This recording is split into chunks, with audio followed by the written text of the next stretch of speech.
안녕하세요. 남편과 저는 지인의 소개로 만나 인연을 사귀었습니다.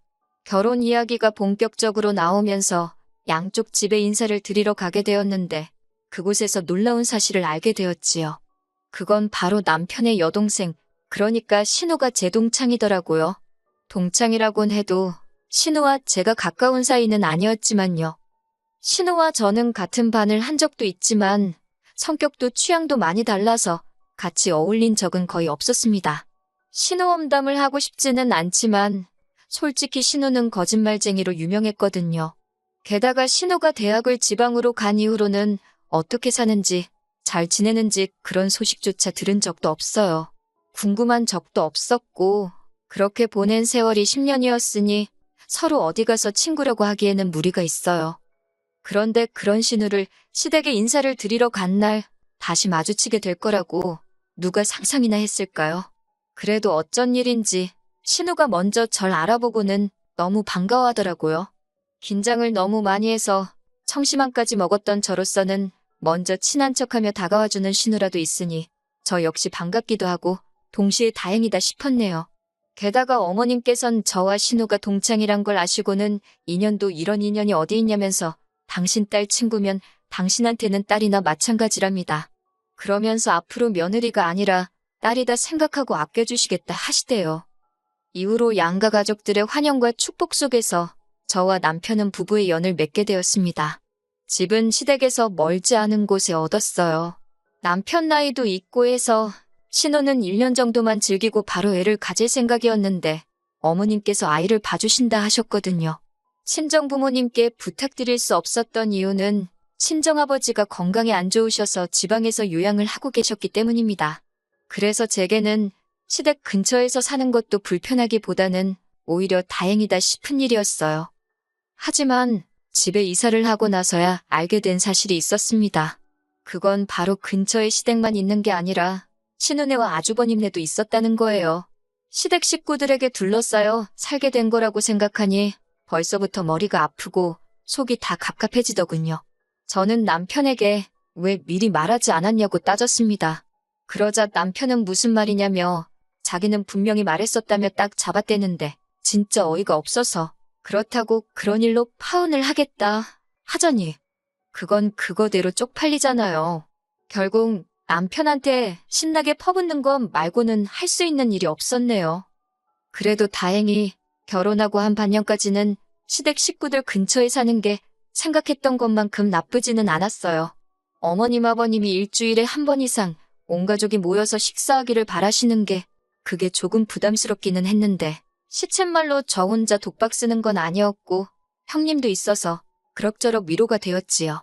신우도 친구이자 결혼생활 선배랍시고 살면서 힘든 거 자기한테 다 털어놓으라며 먼저 나서서 저희 남편 흉도 보고 그러는데 자기 딴에는 저를 편하게 해주려고 그러나 싶어서 그 마음을 고맙게 받아들였네요. 물론 그렇다고 제가 바보마냥 그런 신우를 붙들고 진짜로 제 남편 흉을 보고 뭐 그러지는 않았고요. 아무튼 이래저래 시댁 식구들과는 별다른 문제 없이 지냈습니다. 하지만 그런 시댁 식구들과 불편해지게 된 계기가 있었으니 처음 사건이 있었던 건 바로 제 생일이었어요. 원래대로라면 남편과 단둘이 고급 레스토랑에 가서 식사도 하고 백화점에 가서 쇼핑도 하고 그럴 생각이었지요. 그런데 어머님께서 생일인데 가족끼리 모여서 식사를 해야지 왜 둘이서만 나갈 생각을 하느냐고 서운하다셨습니다.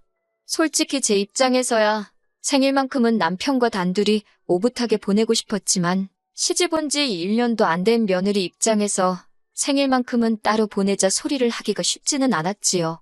결국 일이 있는 아주버님과 형님을 제외하고 세 가족이 모여 식사를 하게 되었습니다.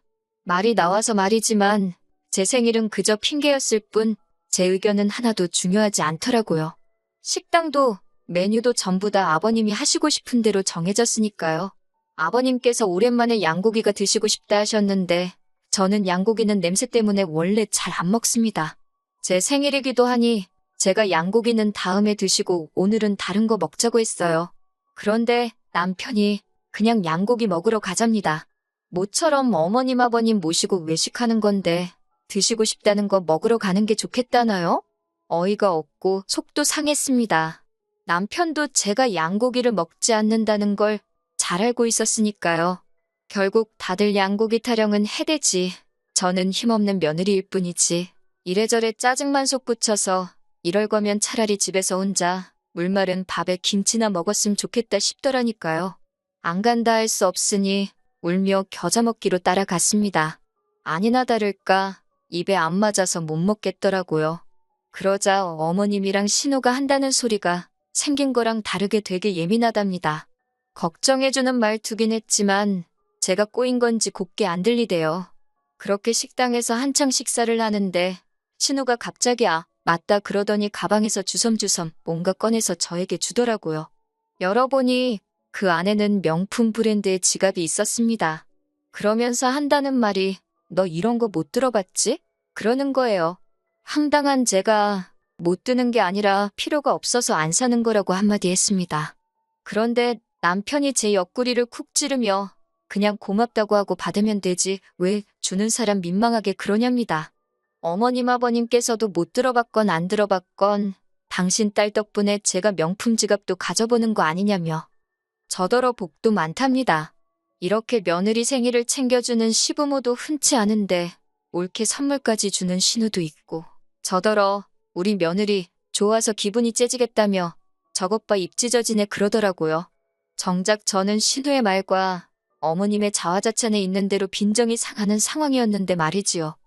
그리고 한편 역시나 양고기는 제 입에 맞지 않았고 저는 결국 5점도 못 먹었습니다.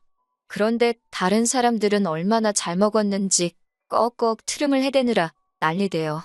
식당을 나오면서 어머님이 하시는 말씀이 원래는 당신이 사주려고 했는데 신우가 비싼 선물도 줬으니 밥은 저더러 사랍니다. 솔직히 하나도 안 반가운 선물에 입에 맞지도 않는 식사를 하고 돈까지 덤태기를 쓰는 것 같아서 기분은 완전히 꽝이었지요. 그리고 며칠 뒤 저는 모처럼 친구를 만났습니다. 친구와 이런저런 이야기를 하다가 신우한테 생일 선물로 받았다며 명품 지갑을 꺼내 보여줬습니다. 참고로 덧붙이자면 하루가 멀다 하고 신우가 사준 지갑은 왜 안 되냐고 남편이 하도 복가돼서 들고 다닌 거지 다른 뜻은 없습니다. 친구가 제 지갑을 요리조리 살피더니 웃으면서 이거 짝퉁이래요. 자기도 이거랑 똑같은 지갑이 있는데 가죽도 다르고 저더러 왜 이걸 못 알아보냐고 웃더라고요. 그래도 설마 짝퉁을 줬겠나 싶어서 마침 저희가 백화점 근처에 있었기에 바로 매장에 가서 감정을 받아봤습니다. 그리고 그 결과는 진짜로 가품이더라고요. 혹시나 신우도 남한테 속아서 산 건 아닌가 그런 생각이 들었습니다. 그렇지 않고서야 세상 천지에 누가 선물로 짝퉁을 주나 싶었요. 그래서 신우에게 단도직입적으로 물었습니다. 나에게 준 지갑이 짝퉁인 거 알고 있었냐니까 엄청 난처한 얼굴을 하더니 누가 그러냐입니다. 그래서 매장에 가서 확인한 거니까 거짓말은 하지 말라고 했지요. 그러자 신우가 한다는 소리가 저더러 자기가 준 진품은 어디다 팔아치우고 짝퉁을 가져온 건 아니냐입니다. 사람이 평소에 뭘 보고 듣고 하면 저딴 생각을 할 수 있는 거지. 그런 생각이 다 들더라고요. 말 같지도 않아서 신우더러 쪽팔린 줄 알라고 사부쳤습니다. 이후로 한동안 신우와 저는 서로 연락을 주고받지 않았습니다. 그날 이후로 신우나 저나 감정이 있는 대로 상했기 때문이지요. 그러다 다시 신우를 마주하게 된 건 어머님 생신날이었습니다. 저는 어머님의 생신 선물로 실크 스카프를 준비했습니다. 남편이 어머님이 오랫동안 가지고 싶어 하시던 브랜드라며 힌트를 줘서 비교적 쉽게 고를 수 있었어요. 그런데 이게 웬일이지 신우도 남편처럼 자식이랍시고 어머님이 뭘 갖고 싶어 하시는지 정도는 기억을 하고 있었던 모양이에요. 신우도 제가 준비한 스카프와 똑같은 걸 들고 왔으니까요. 솔직히 상황이 어이없고 당황스럽긴 했지만 어머님 입장에선 두 자식 모두 당신이 갖고 싶어 하던 걸 기억해줬다 싶어서인지 기분이 매우 좋아 보이셨습니다. 그때 신우가 그럼 자기 건 바꿔오겠다고 하더라고요. 어머님도 그러라 하셨고 그런데 제가 화장실을 다녀오다가 어이가 없는 상황을 목격했지 뭐예요.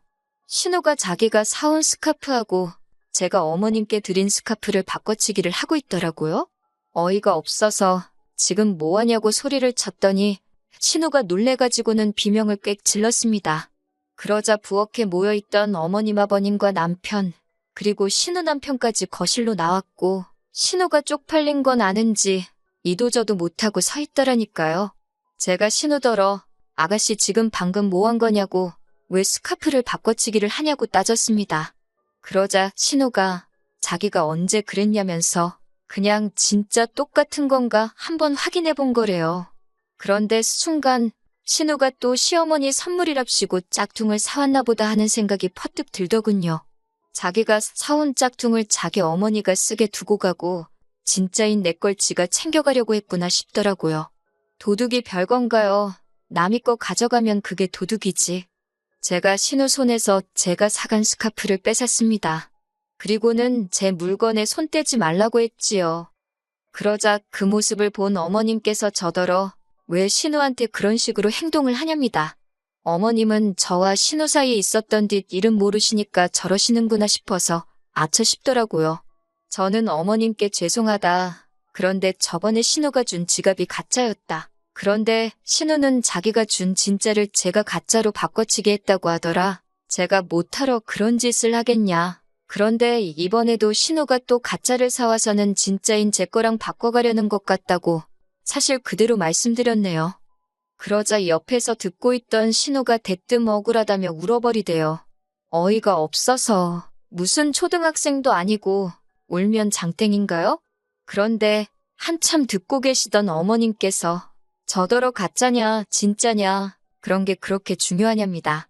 어떻게든 챙겨주고 싶어서 그런 신우 마음을 좀 헤아려주면 안 되냐고요. 다른 사람도 아니고 내 딸인데 당신이 명품 그런 거 들어봐야 얼마나 들겠냐고. 나이 먹은 사람이 쓰고 다니느니 내 딸이 쓰는 게 더 값어치가 있지 않겠냐 하시대요.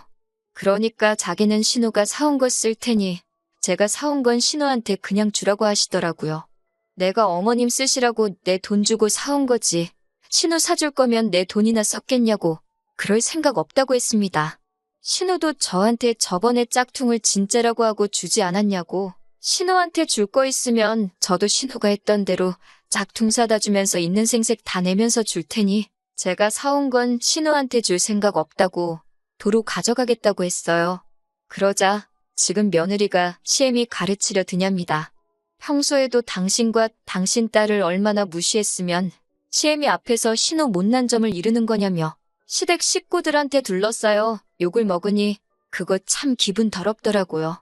옆에 서 있던 남편이란 작자도 별 구실은 못하고 제가 딸이나 마찬가지라더니 결국 딸과 며느리 문제에서는 명백히 누가 잘못했는지가 확실한데 제 탓을 하는 겁니다. 제가 어머님더러 어머님 생각 잘 알겠다고 마음이 중요한 거네요. 라며 사간 스카프를 챙겨서 나왔습니다. 앞으로 제가 마음으로 많이 효도하겠다고 외치고선 말이에요. 별로 큰 기대도 하지 않았습니다. 딸처럼 대해준다 하셨다고 한들 멀쩡히 친정부모님 계시는데 저도 시어머니를 엄마처럼 대할 생각도 없었거든요. 애초에 믿지도 않았고 말이지요. 그냥 적당히 거리 두면서 다른 며느리들 하듯이 제가 할 도리 정도만 챙겨서 할 생각이었는데 이 일을 겪고 나니 그것도 과분하게 하는 거 아닌가 싶은 생각이 들었어요. 그리고 며칠이나 지났을까 이후로 계속 제 눈치만 살피던 남편이 부탁 하나만 하면 안 되겠냐 그러더군요. 뭐냐니까 자기 동생하고 시어머니한테 사과 좀 해달랍니다. 언제까지 이렇게 지낼 수는 없지 않냐고. 신우 성격이 원래 욕심도 많고 거짓말도 잘하는 거 자기도 잘 아는데 가족끼리 어쩌겠냐입니다. 품고 가야지. 그래서 너나 실컷 품고 가라고 했어요. 시어머니가 팔이 안으로 굽어서 딸 편드는 건 이해를 하지만 남편까지 나서서 제가 당연히 시댁에 알아서 기어야 한다는 식으로 말을 하니 저는 결국 이 집구석에서 가족은커녕 남보다도 못한 존재가 아닌가 싶더라고요. 그런데 오히려 그렇게 생각을 하니 마음이 편해졌습니다. 제가 행복한 미래를 위해 결혼을 한 거지. 시어머니로도 부족해 신우 눈치까지 보면서 그들이 하고 싶은 대로 다 참아가며 살기 위해 결혼했다는 게 아니라는 걸 깨달았어요. 남편마저도 남이 편이 돼서 무조건 내 잘못이라고 하는데 이 결혼 생활을 제가 이어가야 할 이유가 하나도 보이지 않더라고요. 그렇게 반년 조금 넘은 결혼 생활 끝에 이혼하게 되었습니다. 제가 이혼하자고 하는데도 남편은 끝까지 시모와 신우 눈치를 보면서 갈팡질팡 못하는 실망스러운 모습을 보이더라고요. 오히려 다행스러웠어요. 제가 마음을 더 확고하게 먹을 수 있었거든요. 앞으로도 신우의 그딴 거짓말에 놀아날 일도 없고 시모의 말도 안 되는 억지와 제가 무조건 신우한테 맞춰야 한다는 비윗장 맞추기도 싫었거든요. 불행 중 다행인 건 신혼집 근처에 아주버님이며 신우며 다 같이 모여 살고 있다는 사실을 알았을 때 혹시나 해서 혼인신고 안 올렸던 게 정말 잘한 일이었네요. 이혼 후 얼마 뒤 형님한테서 연락을 하나 받게 되었어요. 시모가 신우가 사준 명품백을 들고 나갔다가 아주 개망신을 당하고 왔다고 말입니다. 중요한 모임이라고 아끼던 백을 들고 나가신 건데 사람들 앞에서 손잡이가 뚝 떨어져가지고 이러지도 못하고 저러지도 못하다 검은 봉다리에 옮겨 닮아 들고 다니셨다나요. 형님도 쌓인 게 많았는지 아주 깨소금 맛이라면서 속 시원해 하더라고요. 그리고 저를 보고 용기를 얻었답니다. 자기는 이혼 생각을 하지 못해 참고 살았는데 저를 보니 요즘 생각이 많다고요. 이놈의 집구석이 받아주면 받아줄수록 밑도 끝도 없이 바라는 것밖에 없다고 애 때문에 참고 산다 하면서 최대한 시댁하고 교류하지 않았는데 이러나 저러나 자기 남편의 핏줄 들이니 언제까지 안 보고 살 수 있는 게 아니지 않냐면서요. 상종 못할 집구석, 자식 하나만 보고 참아왔고 어쨌든 막내 며느리인 저 때문에 조금 덜 해졌었는데 제가 이혼하고 나니 또 자기가 다 덤탱이 쓰고 있다고 조만간 변호사 알아보러 가겠답니다. 인간으로서 상종 못할 신우 감싸주기만 하면서 며느리들이 신우 비윗장 맞춰주려다가 시어머니와 틀어지고 나아가서는 자기 아들 자식들 전부 다 이혼시키게 될 거라고는 생각도 못했을 거예요. 다른 건 몰라도 형님이 이혼을 위해 제 도움이 필요하다면 저는 있는 힘껏 형님을 도와줄 계획입니다. 아들 자식들 다 이혼당해도 사랑하는 가족들이 다시 한 집에 모여 살게 될 수도 있으니 그 편이 시어머니한테도 더 좋은 일 아니겠어요?